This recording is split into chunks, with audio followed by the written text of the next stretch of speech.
Quiero llevarles al libro de los Jueces.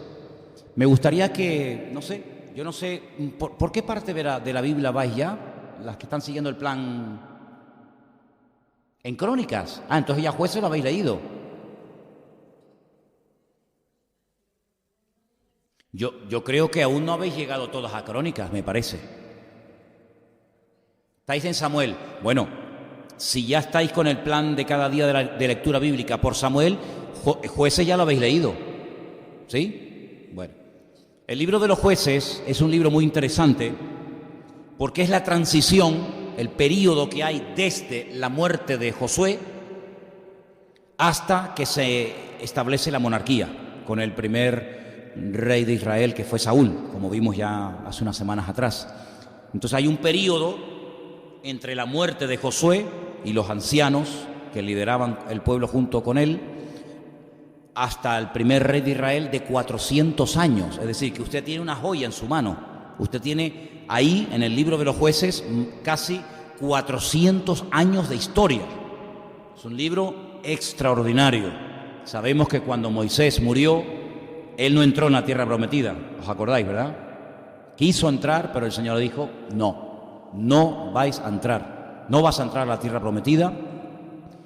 Bueno, él muere en el monte Nebo, el Señor lo entierra, dice, nadie supo nunca dónde el Señor lo enterró.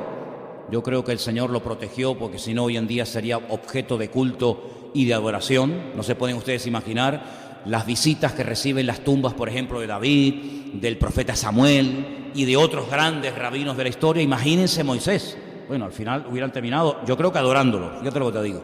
Entonces el Señor lo ocultó, lo enterró, oye, y ahí está.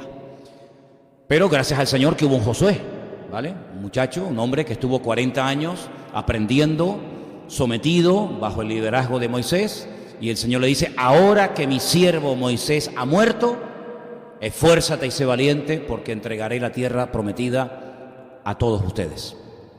Durante el tiempo de Josué, vamos a leerlo ahora, la gente se comportó bien. Estaba todo todavía muy fresco, estaba todavía todo muy reciente. Josué fue un buen líder.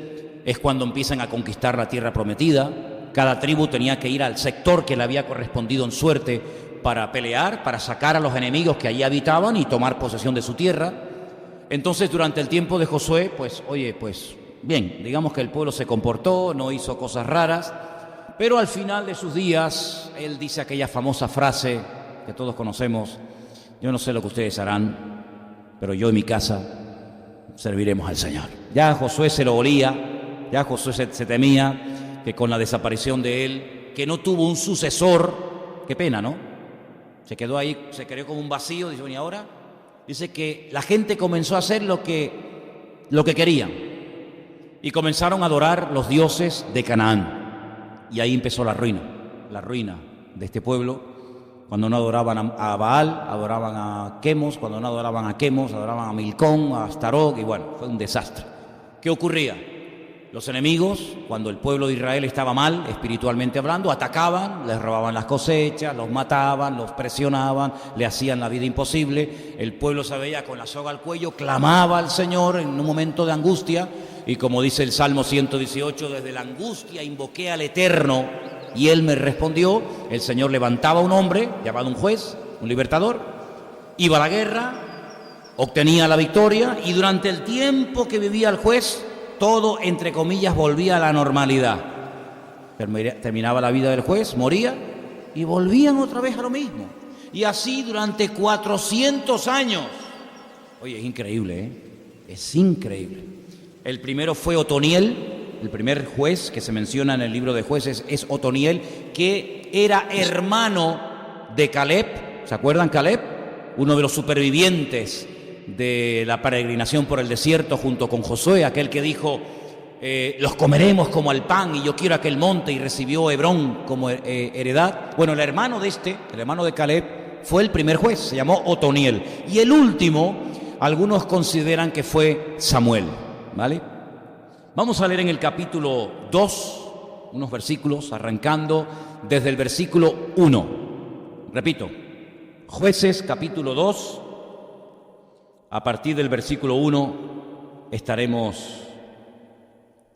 leyendo. Y dice así la palabra del Señor. El ángel del Señor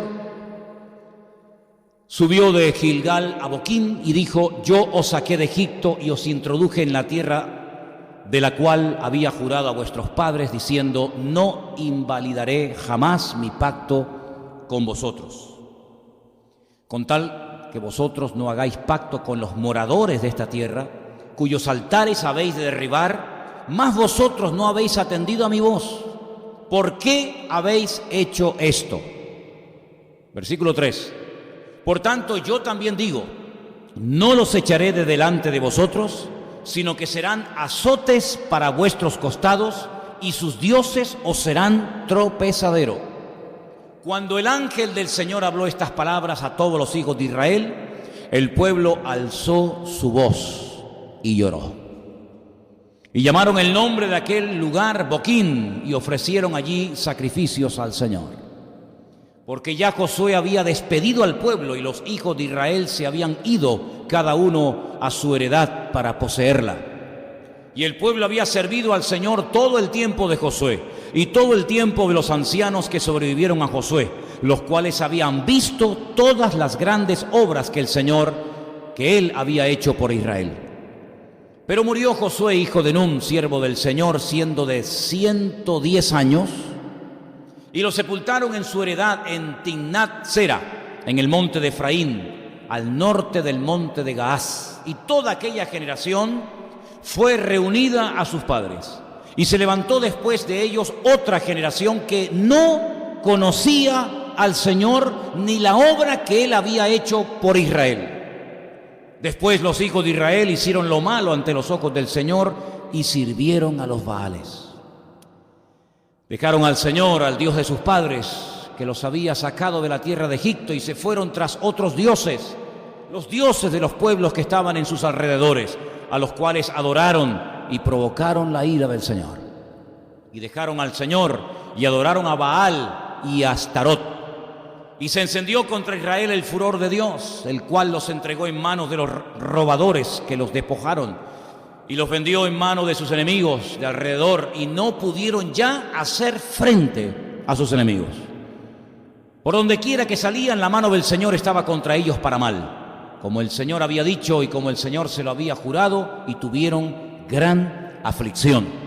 Y el Señor levantó jueces que los librasen de mano de los que les despojaban. Pero tampoco oyeron a sus jueces, sino que fueron tras dioses ajenos, a los cuales adoraron, y se apartaron pronto del camino en el que anduvieron sus padres, obedeciendo a los mandamientos del Señor.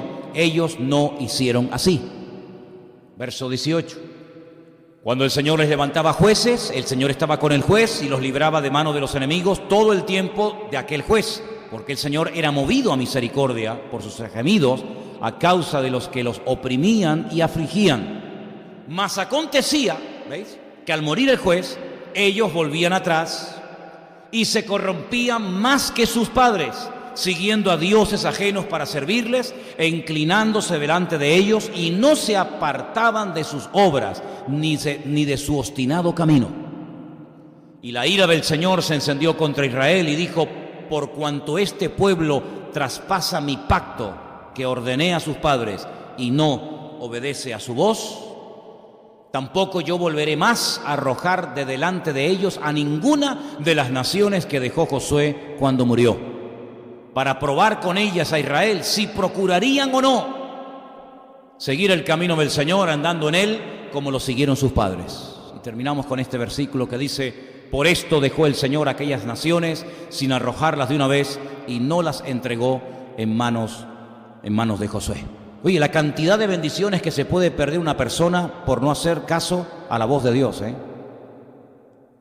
La cantidad de enemigos espirituales que pueden afectarnos, de circunstancias y de problemas que podíamos haber superado y vencido de una forma radical y rotunda por no obedecer al Señor. El Señor les había prometido en muchas ocasiones, ya desde los días de Abraham, pasando por Moisés, por Josué, etcétera, que el Señor estaba con ellos, que el Señor les iba a dar fuerza y les iba a apoyar para que pudieran vencer a todos los enemigos, a todas las naciones que estaban usurpando una tierra que el Señor en su soberanía había decidido entregarles a ellos. Porque ya desde el principio de los tiempos, dice en el libro del Génesis, que a las 70 naciones, yo sé que hoy en día hay muchas más, pero en el principio a las 70 naciones que existían ya en los tiempos de la Biblia, el Señor les ubicó, el Señor les dio un lugar donde pudieran vivir. Y no hay una nación de aquellas, de las que todavía pueden existir algunas hoy en día, que no tenga una inmensidad de kilómetros cuadrados donde puedan vivir y donde puedan criar a su familia y donde puedan dedicarse a lo que quieran. Incluso tierras con recursos naturales tremendos. Miren, por ejemplo, los descendientes de Ismael. Las naciones árabes son naciones tremendamente ricas. Bueno, si quieren pueden poner al mundo de rodillas con el famoso petróleo. Pero claro, es que del petróleo sale todo. Es que hay miles y miles de productos y de cosas que cada día utilizamos que si no fuera por el petróleo no las podríamos utilizar. Pero muchas cosas, muchas más de las que ustedes se puedan imaginar. Y el Señor le dio a esas 70 naciones territorios inmensos. Miren, por ejemplo, lo grande que es Arabia Saudita, lo grande que es Irán, lo grande que es Irak, lo grande que es Egipto, etcétera, etcétera. Y a Israel, ¿qué le dio? Un país que de ancho no llega ni a 90 kilómetros. Israel de ancho no tiene ni 90 kilómetros. Es más larga Tenerife que Israel de ancho. De aquí al sur, de aquí a los gigantes, hay más kilómetros que del este al oeste de Israel. Un país chiquitito. Y de norte a sur, ponle tú 300 y pico kilómetros. Bueno, venga más, 400 kilómetros. Sí, pero es que hay países que son mucho más grandes que todo eso. ¿Verdad?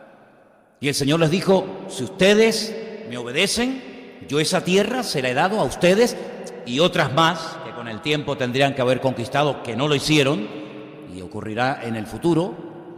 Y el Señor les dijo que no tenían que tener ningún temor de aquellas naciones que allí estaban viviendo, que no tenían que vivir, que tenían que marcharse a sus respectivas naciones. Porque claro, ustedes pensarán, bueno, pero si por ejemplo Israel echaba a los filisteos de Israel, ¿a dónde iba a vivir esa gente? ¿A su tierra? ¿A su tierra? Ellos tenían su tierra, pero era como por ejemplo en su momento los ingleses o los portugueses o los franceses o los españoles, que tenían sus tierras, pero ellos querían más de lo que tenían. Entonces emprendían aquellos largos viajes, ¿verdad?, en aquellos siglos, en aquellos barcos, y se iban a conquistar otras tierras que no eran de ellos, que no les pertenecían, pero ellos querían conquistarlas. Bueno, pues eso le pasó a los filisteos, eso le pasó a muchísimas naciones que estaban viviendo en Israel, que ellos tenían sus tierras, sus territorios, pero no querían dejar aquella. Y es que Israel es una especie de encrucijada. Si ustedes observan el mapa, ustedes van a ver que las caravanas que venían del oriente para ir al occidente, pues tenían que pasar por Israel. Si querían llegar hasta el mar y mandar sus productos desde el mar Mediterráneo hasta Europa, pues lógicamente tenían que pasar por Israel, tenían que llegar a la costa de Israel. En aquellos tiempos había dos puertos muy importantes, uno era el de Jope, o Jaffa, que se llama hoy en día, pero que no era un puerto que le daba mucha seguridad a los barcos de gran tonelaje, porque era un puerto que no tenía aguas profundas. Pero después se creó, ya en los tiempos de la Biblia, se creó el famoso puerto de Cesarea, no Cesarea de Filipo, esa es otra, esa está en el norte. Yo digo Cesarea la Marítima, ¿vale? Pues allí donde vivía Cornelio, ¿se acuerdan ustedes, no? Que el libro de los Hechos habla mucho de eso, y Pablo estuvo allí, y Felipe, el que fue diácono de la iglesia, vivía allí, y Pablo estuvo preso y de allí lo mandaron a Roma. Bueno, pues allí había un puerto de aguas profundas, ¿vale? Y claro, tenían que llegar a ese puerto para poder mandar sus mercancías, pues por toda Europa, o de Europa traerlas a Medio Oriente. Y era un lugar de paso. Si querías ir a Egipto, ¿verdad?, pues tenías que pasar siempre por Israel. Pero una cosa es que estés de paso y otra cosa es que te quieras apropiar de un territorio que Dios dijo a quién le pertenecería para siempre. Pero ellos, siempre desafiando a Dios, querían lo suyo más lo de los demás, que es lo que pasa hoy en día. Los árabes tienen territorios de miles, de millones de kilómetros, de kilómetros cuadrados, pero quieren más, y quieren más, y quieren más. Bien. Si Israel hubiera obedecido al Señor, hubiera acatado su palabra y se hubiera mantenido fiel a la palabra del Señor, como en los tiempos de Moisés, como en los tiempos de Josué, etcétera, hubieran sido un pueblo de victoriosos, hubieran sido un pueblo de conquistadores, y no hubieran tenido los problemas que tiempo más tarde tuvieron, porque no terminaron de conquistar a los enemigos. Y no solamente, cuidado, no solamente no los conquistaron, sino que además espiritualmente, vamos a decirlo así, se dejaron conquistar por los enemigos. Y usted dice, ¿cómo se dejaron conquistar espiritualmente? Bueno, ustedes saben que los que estaban viviendo en Canaán tenían sus dioses, tenían sus ídolos, tenían su cultura religiosa. Y entonces cuando el Señor les dijo, vayan a la tierra prometida, pero no permitan que se mezclen con ustedes. Si vuestras hijas se fijan en los chicos del país, no se las deis, porque van a desviar sus corazones, o viceversa, ¿verdad? Y cuando encontréis esas imágenes, esos ídolos, los tenéis que destruir, tenéis que arrasarlo y nunca caer en idolatría. Bueno, pues uno de los pecados que estaba, pero bien enraizado al corazón de Israel durante siglos y siglos, que le creó muchos problemas y quebraderos de cabeza a Israel, ¿cuál fue? La idolatría. Israel fue un país, un pueblo con un problema de idolatría tremendo. Dice, ustedes han llegado a tener más dioses que ciudades en vuestro país. Adoraron a todo y a todos, dándole culto a las criaturas en vez de al Creador, que les había demostrado con creces su superioridad ya en Egipto, ¿se acuerdan?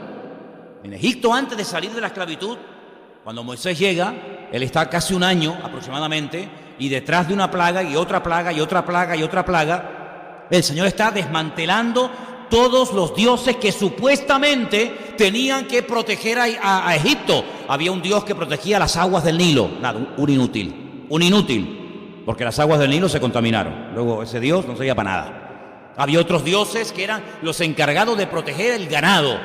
Bueno, el ganado quedó prácticamente destruido, porque Dios afectó también con una plaga al ganado. Había otros dioses que protegían la agricultura. Bueno, la agricultura fue totalmente destruida, porque dice la Biblia que entre las plagas de langostas y luego la plaga del granizo, lo poco verde que quedaba quedó totalmente destruido. Y así uno detrás de otro, el dios Ra, el dios no sé qué, todo. Incluso aquellos dioses que supuestamente tenían que proteger la vida del faraón y su descendencia. No se olviden que hasta el mismísimo descendiente, el hijo del faraón, también murió. Se podía haber librado si hubiera obedecido la palabra, pero no quiso. Es decir, que Egipto quedó totalmente destruido y Egipto no ha vuelto a levantar cabeza hasta el día de hoy. Si Egipto no es ni la sombra. Egipto fue un imperio que todavía cuando uno ve aquellas pirámides y cuando uno ve aquello, uno dice, pero imagínate hace 4000 años. Si hoy en día se queda la gente sorprendida viendo aquellas obras faraónicas, nunca mejor dicho, imagínate hace 4000 años cuando las pirámides que vemos hoy en día que están muy deterioradas y muy desgastadas por la erosión y por el paso del tiempo, tú imagínate hace 4000 años atrás, aquella era una cultura alucinante, tremendamente poderosa. Sus caballos, sus ejércitos, el río Nilo, el río más largo del mundo, 6.666 kilómetros de largo. Eso da una riqueza al país alucinante. Salida por un lado a un continente, salida por otro lado a otro continente, un lugar increíble. Quedó totalmente destruido, totalmente destruido. Y el Señor dijo, y nunca más vuelvan atrás, nunca más vuelvan a Egipto, nunca más. Bueno, pues ellos salieron de Egipto aparentemente con las ideas claras, viendo que la superioridad de su Dios era 1000 veces superior tanto al faraón como a sus dioses. Bueno, pues con esa lección aprendida, ¿para qué rayo te metes ahora en camisas de 11 varas adorando a dioses de palo, de piedra, de lo que sea, que no van a servir de nada? Pues lo hicieron, hermano. Lamentablemente vemos que lo hicieron. Adoraron a todo lo que se podía adorar y más. Y cuando son llevados al cautiverio en Babilonia, cuyo objetivo principal era, en fin, castigarlos por su rebelión, castigarlos por su desobediencia, pero aparte de eso, arrancar de una vez para siempre el espíritu de idolatría, que lo consiguió el Señor, porque Israel tiene muchos defectos, como todos, y muchos problemas, pero Israel aprendió que de la idolatría no se saca nada bueno. Israel no es un país idólatra. Habrá ateos, habrá gente que pase de Dios, pero idólatras, difícilmente te vas a encontrar un judío que sea idólatra, porque el Señor arrancó para siempre esa tendencia, ¿verdad?, esa debilidad que tenía Israel siempre por los dioses, por los ídolos, y lo quitó de una vez para siempre, ¿verdad? Pero vemos que cuando el pueblo se prostituía espiritualmente hablando, el enemigo prevalecía sobre ellos. Y aquí hay una lección espiritual que se repite y se repite constantemente, como dije al principio, más de 400 años, una historia tremendamente repetitiva. Aquí hay algo que nos tiene que afectar a nosotros. Y cuando tú estás mal, cuando tú bajas la guardia, cuando tú le das lugar a lo que no es voluntad de Dios, tú le estás dando lugar al enemigo, ¿sí o no? La Biblia dice, no deis lugar al diablo. Si yo no le puedo dar de ninguna manera, haga lo que haga y diga lo que diga al diablo, ese versículo no tiene ningún sentido. Peque o no peque, obedezca o no obedezca, cumpla con la voluntad de Dios o no, si no me va a afectar nada, ¿para qué pone el Señor ese texto en el Nuevo Testamento a través de la boca, de la pluma de Pablo, diciéndole a los creyentes de toda la historia de la humanidad hasta hoy, no deis lugar al diablo? Pues te lo está diciendo claramente, mi hijo, que usted le puede dar lugar al enemigo. ¿Cómo? Pecando, desobedeciendo al Señor, hablando lo que no hay que hablar, adorando lo que no hay que adorar, mirando lo que no hay que mirar, deseando lo que no hay que desear. No imitéis al mundo, no dice otro versículo, no imitéis al mundo. La vanagloria de la vida, de la cual también nos hablaba hace poco Anderson también en un mensaje, ¿sí o no? Claro que se le puede dar lugar al enemigo.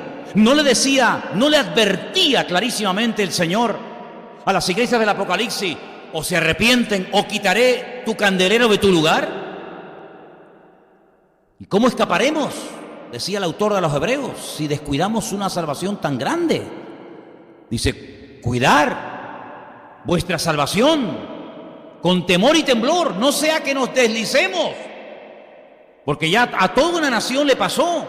Mira, tú y yo nunca veremos los milagros que ellos vieron. Tú nunca verás el mar Mediterráneo, el Caribe, el océano, me da igual el que quieras, tú nunca lo verás abierto.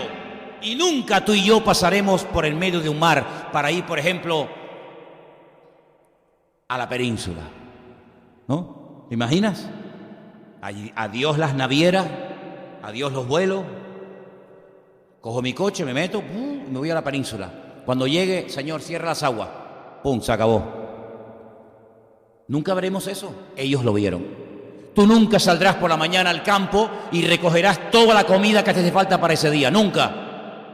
Ellos durante 40 años, todos los días, menos el día de reposo, salían y allí estaba, primero que se levantaran ellos, el maná. Y te recuerdo que el maná nos dice cómo era, nos dice cómo sabía, nos dice cómo caía, cómo no caía.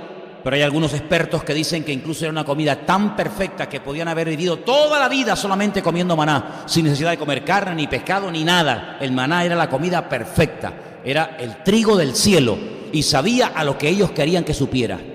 Una comida perfecta.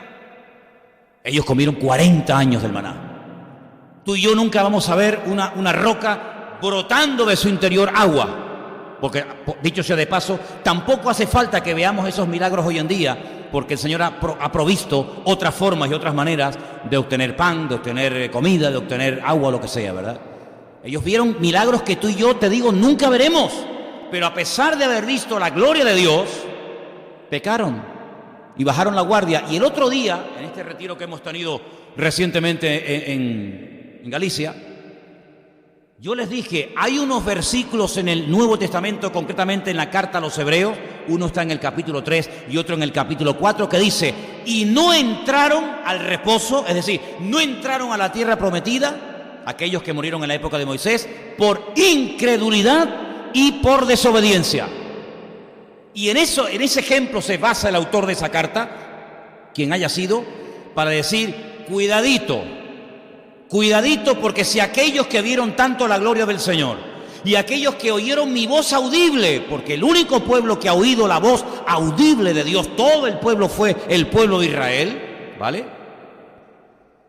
Dices, y no entraron porque dudaron, no entraron porque desobedecieron, no entraron porque no se terminaron de fiar de mí. Dice, cuidado no sea que a vosotros os pase lo mismo, ¿verdad? Una palabra, una advertencia espectacular.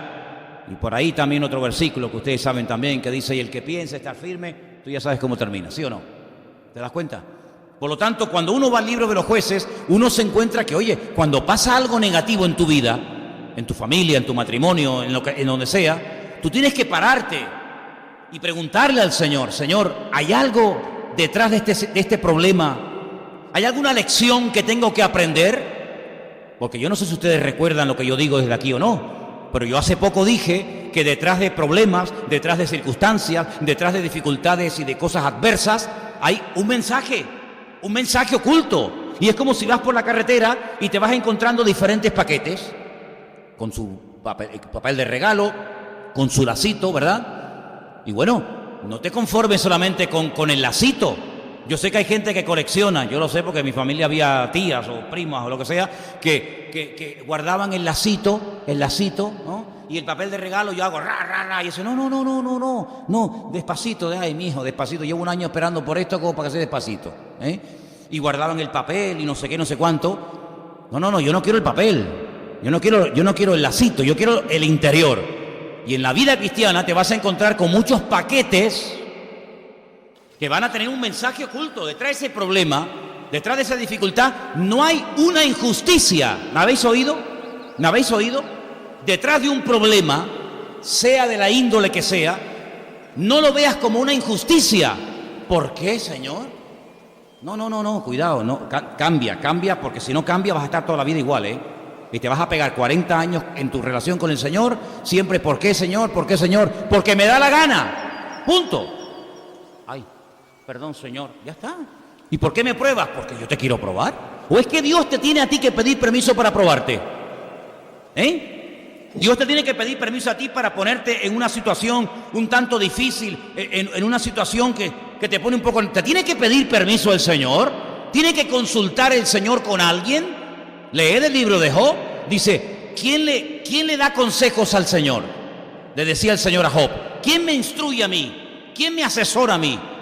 Los presidentes de los gobiernos se rodean de asesores, con grandes sueldazos, y entonces le dan consejos. Mira, pues sería bueno que hicieras esto, que no lo hagas, o que esta ley, cuidado, no sé qué, puedes perder votos. Pero el Señor no se rodea de consejeros. ¿Quién le va a dar consejo al Señor? ¿Quién le va a dar a Él para luego Él dar a los demás? Él no se tiene que rodear de consejeros. Cuando Él decide que en tu vida y en la mía pase algo, ya Él previamente ha declarado que lo que te pasa, si le amas, te va a ayudar para tu crecimiento espiritual. ¿Cuántos dicen amén? Eso dice la Biblia. Por lo tanto, en Dios no hay injusticia. Dios no se va a pasar nunca contigo. ¿Y por qué lloro? Pues porque tienes que llorar. ¿Ah, sí? Claro. ¿Es que no lloró el Señor Jesús? Señor, pero...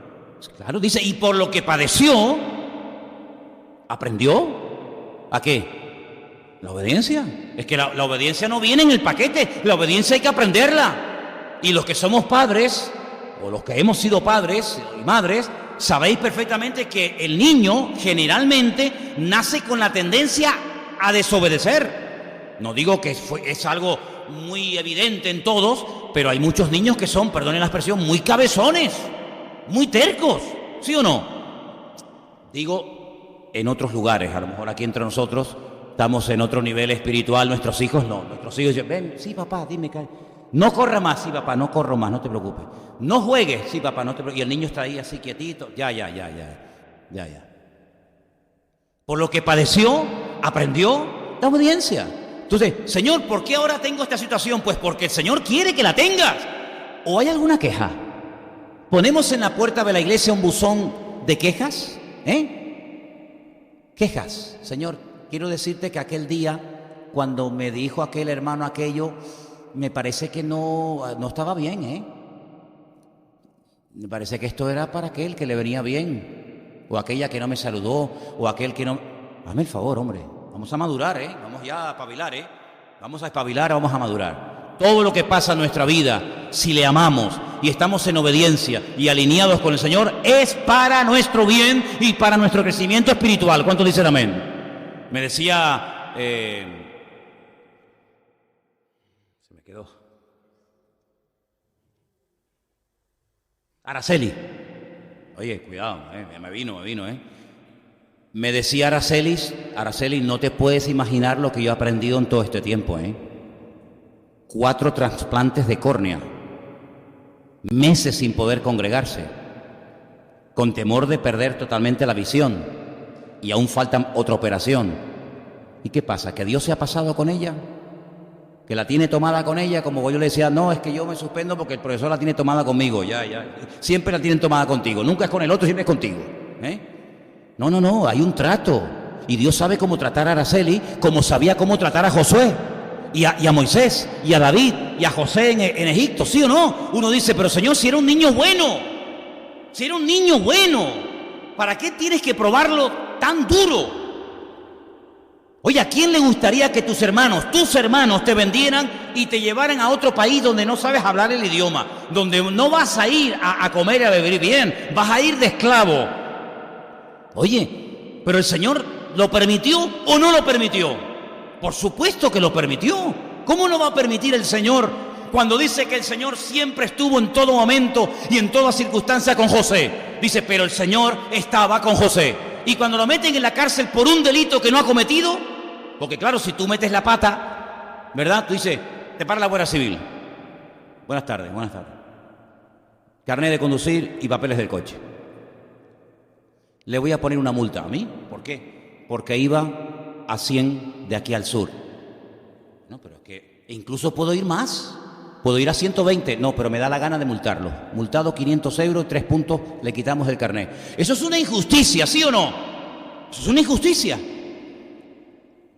Bueno, pues aparentemente lo que le estaba pasando a José era una injusticia. No se merecía ese trato.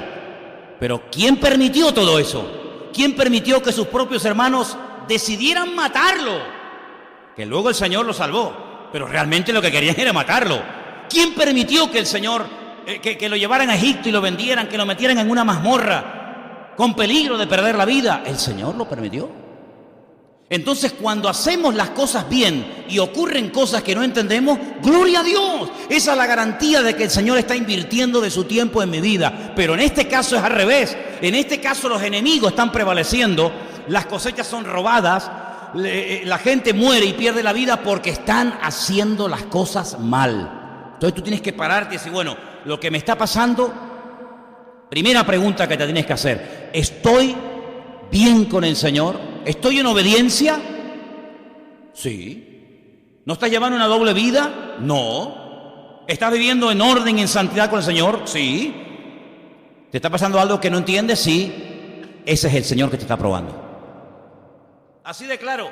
Cuidado, vuelvo a repetir. ¿Estás viviendo en orden? No. ¿Estás haciendo cosas que no son agradables ante los ojos del Señor? Pues sí. ¿No estás llevando una vida en orden y en obediencia y en santidad? Pues no. Pues entonces lo que te está pasando es la consecuencia de haberle dado lugar al diablo. Y como le des lugar al enemigo, el enemigo lo toma. Y había momentos en los que Israel, hermano, tenía que clamar con toda su alma y con todo su corazón y arrepentirse. Y en el momento en el que clamaban, Dios levantaba un juez. Me da igual si es Sansón, me da igual si es Débora, me da igual si es Otoniel, si es quien sea. Dios, siempre que el pueblo clamaba y reconocía el pecado y el error, automáticamente Dios, como hemos leído, era movido a misericordia y Dios actuaba. El problema es que después, cuando moría el juez, en vez de haber aprendido la lección y de haber interiorizado el aprendizaje, volvían otra vez igual o peor. Y mire, cuando pecamos por ignorancia es una cosa. Pero cuando pecamos sabiendo que estamos pecando, es más delicado el tema. Es mucho más delicado. Y en el libro de Jueces, yo veo que hay como un denominador común. Peco, me viene el palo, me viene el castigo, la consecuencia. Uy, me arrepiento, clamo al Señor, Dios me ayuda. Ya como que me relajo, bajo la guardia, vuelvo otra vez a las andadas. Otra vez el enemigo me viene, problemas por aquí, problemas por allá, presión por aquí. Me arrepiento, clamo al Señor, Dios, pero espérate. Yo no creo que esa sea una vida cristiana correcta. Yo no creo que la voluntad de Dios sea que caigo, me levanto, caigo, me levanto, caigo, me levanto, caigo, me levanto. No, yo no creo en eso. Yo veo al Señor diciéndole a una mujer que está a punto de morir apedreada porque ha cometido un pecado que la ley decía que tenían que morir, pero el Señor la salvó milagrosamente y todos sabemos por qué. Pero que cuando la mujer se va a ir le dice, cuidado, yo no te condeno, pero vete y sigue pecando. No, vete y no peques más. ¿sí o no? Y yo veo al Señor cuando se encuentra con el paralítico de Betesda en el templo, el que sanó en Juan capítulo 5, y le dice, no peques más, para que no te venga una cosa peor. Si siempre hay algo peor, ¿sabes? 38 años votados, sí, terrible, pues hay algo peor todavía. Entonces yo veo que el Señor advierte a los que sana, a los que liberta. Yo veo que el Señor en su palabra dice, oye, que el que me ha conocido no debe de seguir en la práctica del pecado. Tiene que haber un cambio. Claro, si no hay el cambio, usted no ha entendido nada. Si usted recibe perdón del Señor, si usted recibe misericordia del Señor, y luego tú no proyectas en los demás, en tu vida cotidiana, esa misericordia, es que no has entendido nada. Todos conocemos la parábola de los dos deudores, ¿verdad? Un hombre que le debía millones, una fortuna a otra persona. Jamás iba a poder pagar semejante deuda. Se humilla, pide perdón, pide misericordia. Y bueno, el que le debía el dinero dice, ven, vete y ya está pagada la deuda, vete. Cuando sale a la calle se encuentra con uno que le debía nada, unos céntimos, una minudencia, algo ridículo, y lo agarra y lo presiona y lo obliga y lo denuncia y lo llevan a la cárcel y el otro se entera y dice, oye, ven para acá. Yo a ti te perdoné miles de euros o de lo que sea, y tú has salido a la calle y en vez de actuar igual que como yo actué contigo, sales a la calle y no le perdonas a la gente ni lo más mínimo. Ahora me pagas todo lo que me debes y ahora te llevo a la cárcel. Pum, se acabó. ¿Qué te parece? Esta es una parábola con una lección y una profundidad espiritual tremenda, porque todo lo que tú has recibido a lo largo de tu vida, perdón, misericordia, amor, etcétera, etcétera, todo eso que tú ya has recibido y has entendido es exactamente la forma como el Señor te indica que tú tienes que perdonar y tratar a los demás. Y si no lo haces, estás pecando. Porque no estás actuando bajo el Espíritu del Señor, sino bajo la carne. Y los que actúan en la carne piensan y hablan en las cosas de la carne. ¿Y la carne cuál es? La condición o la característica, muerte. Por lo tanto, en nuestra vida tiene que haber un cambio, no como esta gente que pecaba y se arrepentían, pecaba. Bueno, yo sinceramente, permítame que les aporte mi opinión particular. Yo no creo que había un arrepentimiento genuino. No. Si lo hubiera habido, hubieran aprendido y no hubieran caído 200.000 veces como cayeron. Yo lo que creo que más bien lo que había era decir, bueno, tenemos un problemón encima, nos están robando las cosechas, nos están matando a nuestros hijos, lo estamos pasando mal. Vamos a pedirle al Señor que nos ayude. Pero en el fondo no había realmente un deseo de cambiar, de hacer la voluntad de Dios, de volver a la fuente, de dejar el pecado, sino más bien era como el clamar para salir del apuro. Pero no porque en el fondo había un deseo genuino de agradar al Señor y de servir al Señor. Prueba de ello es que caían, se levantaban, y era un ciclo continuo y permanente. Eso no puede ser la tónica, no puede ser lo habitual en la vida de uno que se llama cristiano, hijo o hija de Dios. No puede ser. El pecado tiene que ser algo distante. El pecado no puede dominarnos, no puede enseñorearse de nuestra vida. La Biblia dice que el que practica el pecado, se convierte en un esclavo de dicho pecado, sea cual sea, sea cual sea. Es decir, si usted no domina el pecado en el nombre del Señor, que lo puede hacer, el pecado le va a dominar a usted. El pecado tiene un poder destructivo tremendo, a corto y a largo plazo. Por eso cada día, repito, cada día, tenemos que empezar de cero. No apartarnos ni un milímetro del Señor, porque podríamos, ustedes saben perfectamente, hay muchos ejemplos en la Escritura de personas que estuvieron bien un tiempo, pero en el momento en el que bajaron la guardia, en el preciso instante en el que aflojaron su relación con el Señor, fueron víctimas y fueron tragados por el enemigo. Mire David, ¿se acuerda de David? El dulce cantor de Israel, aquel que hacía huir a los enemigos de Israel, aquel que cogía un arpa y los demonios salían corriendo, aquel que mataba gigantes. ¿Se acuerda de él? ¿Sabe de quién estoy hablando, verdad? Aquel que dice la Biblia, el hombre más cerca del corazón de Dios, de ese precisamente estoy hablando. Y fue un hombre que cuando bajó la guardia, cuando miró y deseó lo que no tenía que mirar y desear, cayó como cualquier ser humano. Y hay un libro, bueno, hay un versículo en la carta a Santiago, un versículo que dice que Elías era un hombre sujeto a pasiones semejantes a las nuestras. Si no es un Superman, era un hombre sujeto a pasiones, y ya usted sabe lo que son las pasiones. Pablo decía a Timoteo, huye de las pasiones juveniles, huye, sal corriendo, no te pongas a discutir porque como te quedes caes, huye. Bueno, pues dice la Biblia que Elías era un hombre sujeto a pasiones semejantes a las nuestras. Pero claro, cuando se acercaba al Señor y vivía en santidad con el Señor y miraba al Señor, era una bendición. En el momento en el que prestaba atención a lo que había dicho la reina Jezabel, a lo que había dicho fulano mengano, bueno, pues ya saben, se desanimaba, se hundía, se quería morir, no aguantaba más, quítame la vida, me siento solo, no sé qué, no sé cuánto, y empezaba a decir y a orar tonterías. Miren Pedro, 3 años con el Señor, camina por encima de las aguas, ve a Moisés, ve a Elías, sube al monte de la transfiguración, pesca milagrosa, milagros, sanidad, algo increíble. Quita su mirada del Señor, pum, se hunde, y si no clama al Señor, allí estaría ahogado y sus huesos en el fondo del mar de Galilea. Es decir, se dan cuenta que no hay ni uno en la Biblia que haya apartado su mirada del Señor y se haya mantenido en pie. Es que, hermano, yo le voy a decir algo y no se asuste, el diablo nos odia. Satanás a usted lo odia. Claro, usted ha orado tanto y le ha reprendido. A mí me da, cuando yo oigo a gente que empieza a reprender y atar y no sé qué, yo digo, ay mi madre, espero que esta se mantenga bien firme en el Señor, porque como bajes la guardia, te va a meter una tunda el enemigo que te vas a enterar. Claro, en un momento de euforia, un momento de alabanza, un momento de no sé qué, ahí empezamos a reprender a diestra y a siniestra, ¿no?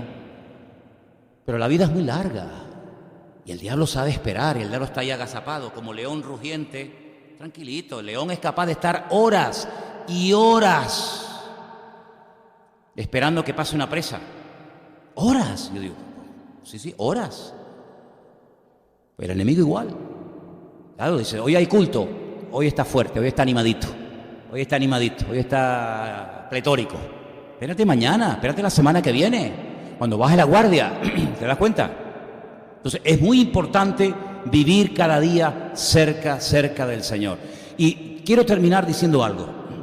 Vais a ver, por ejemplo, en momentos puntuales de la historia de Israel, en el libro de los Jueces también lo vais a encontrar, que hay momentos en los que hicieron algo, escucha bien, utilizaron algo que les funcionó, y cayeron en la trampa de pensar que ese utensilio o ese sistema o ese método era la varita mágica, y terminaron adorando a la varita mágica en vez de adorar al Rey de Reyes y al Señor de los Señores.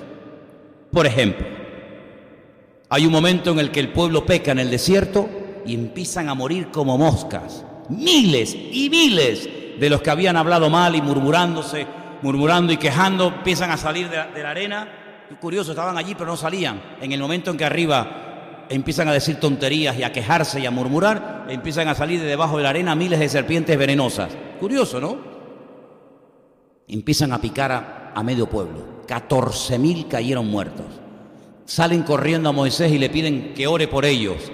Y el Señor le dice, mira, levanta ahí en un palo una serpiente de bronce y dile que miren, y los que miren, aunque sean mordidos, pues que van a sanarse y tal. Todos sabemos que hay detrás de todo esto una lección, como un tipo de Cristo y todas estas cosas, ¿verdad? Y bueno, se salvaron, pero realmente, ¿quién fue el que hizo el milagro? ¿Aquel cacho de lata, el Nahash Nahoshet, la serpiente de bronce, o fue el Señor? Pues terminan adorando a la serpiente de bronce. Terminan adorando a la serpiente de bronce y siglos más tarde tienen que destruirla en los tiempos del rey Ezequías, porque creían que aquella serpiente de bronce era milagrosa y entonces la tenían que adorar y tenerla. ¿Qué te parece? Llega Gedeón, una victoria tremenda. Hombre, Gedeón es un ejemplo, un hombre que se fió de Dios, un campesino que le cree a Dios, se va a la batalla y bueno, ve la gloria del Señor, y cuando regresa lo quieren nombrar rey y él dice, no, yo no quiero que me nombren rey. ¿Y cómo podemos pagarte? ¿Cómo podemos reconocer el favor que nos han hecho? Dice, mira, vamos a hacer una cosa, vamos a poner una tela en el suelo, un mantel, y quiero que todos ustedes y vuestras mujeres se quiten los zarcillos de oro y me lo echen ahí dentro del mantel y yo me lo llevo, esa es mi recompensa. Bueno, se lleva un saco lleno de oro y dice, ¿y ahora con todo este oro qué hago? Dice, vamos a hacer una prenda de vestir, un efod, y hacen un efod de oro. Y al final termina todo Israel adorando el efod, la prenda de oro que había mandado hacer Gedeón. Menos mal que no hizo lo mismo con la quijada de burro Sansón, ¿te imaginas? Con aquel hueso seco que mató a 1000 filisteos, hubiera dicho, la vendo, ¿quién da más? ¿Quién la quiere? ¿Quién la quiere? Imagínate, ¿no? Así fue lo que pasó en la Edad Media, cuando por ejemplo una mujer llamada Helena, la madre de Constantino, se fue a Jerusalén y dijo, vamos a buscar los clavos de la cruz de Cristo, vamos a buscar la sandalia, vamos a buscar la sábana, vamos a buscar la cruz, vamos a buscar, y ahí se comenzaron a adorar las reliquias, y hay millones de reliquias por todo el mundo. Hay una pequeña iglesia en la plaza de San Telmo, en Las Palmas de Gran Canaria, donde están los clavos de la cruz de Cristo. Dijo alguien que si juntaran todos los clavos de la cruz de Cristo, hacían el Titanic otra vez. Hay tantos clavos de la cruz de Cristo. Astillas. El arca de Noé podríamos hacer con todas las astillas de la cruz de Cristo. Hermanos, no adoramos las cosas, no adoramos ni la sandalia, ni la chola, ni la túnica, ni los clavos, no. Adoramos, dice al Señor tu Dios, adorarás y a Él solo servirás. Y cuando tengas una victoria, no hagas culto de esa victoria. No exaltes a la victoria. No creas que, eso fue porque ese día me puse una camisa rosada y un pantalón negro.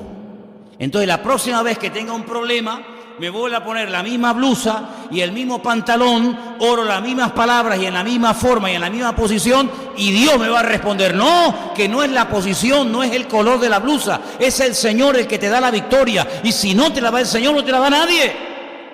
Por eso nos agarramos al Señor, y por eso en la Biblia tú dices, ¿y cómo se puede orar? Dice la Biblia, orar en las camas, sentado, de pie, de camino, cuando entra, cuando sale, para que no hagamos culto de las cosas, sino que al que le hagamos culto y le demos la gloria y la honra, sea nuestro Dios. ¿Cuántos dicen amén? Así que vamos a orar en esta tarde, para que leyendo este libro de los jueces, que es precioso, tú vayas descubriendo cuáles son tus áreas débiles, en qué áreas el enemigo se ha fortalecido, se ha quedado ahí quieto y no se quiere ir. Pero recuerda que cuando el pueblo de Dios clamaba al Señor, el enemigo era destruido, se levantaba un juez, y yo te digo algo, el que se levanta cuando tú oras es el Señor.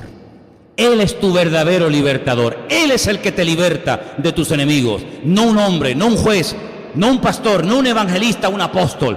Cuando tú clamas al Señor, el que se levanta y te da la victoria es Él, porque a Él adoramos y a Él honramos. Aleluya. Te damos gracias, Padre Santo, en esta noche por este privilegio tan grande que nos has dado de estar aquí escuchando tu palabra. Gracias, Dios mío, porque tú eres bueno, suples todas y cada una de nuestras necesidades cada día, nos muestras cada día tu amor y tu misericordia. Te pido, Señor, que traigas sanidad a los que necesiten ser sanados, que traigas fortaleza a los que necesiten ser fortalecidos, y que a todos y a cada uno de nosotros nos ayudes a seguir adelante, no permitiéndole al enemigo que tome ningún lugar, sino peleando la buena batalla, la batalla de la fe, para que podamos obtener tu victoria cada día en nuestra vida. Señor, abre nuestros ojos para que podamos ver las maravillas y los mensajes ocultos que se encuentran en tu bendita y poderosa palabra, y podamos deleitarnos y gozarnos y disfrutar de este regalo tan hermoso de la salvación y de tu palabra dada a nuestras vidas. Sigue con nosotros, Señor. Sigue siendo nuestro pastor y líbranos de todo peligro y de todo mal, y que te podamos siempre honrar y servir a donde quiera que vayamos y donde nos encontremos. A ti la gloria y la honra, Señor, y todo lo pedimos en el santo, bendito y poderoso nombre de Cristo Jesús. Amén.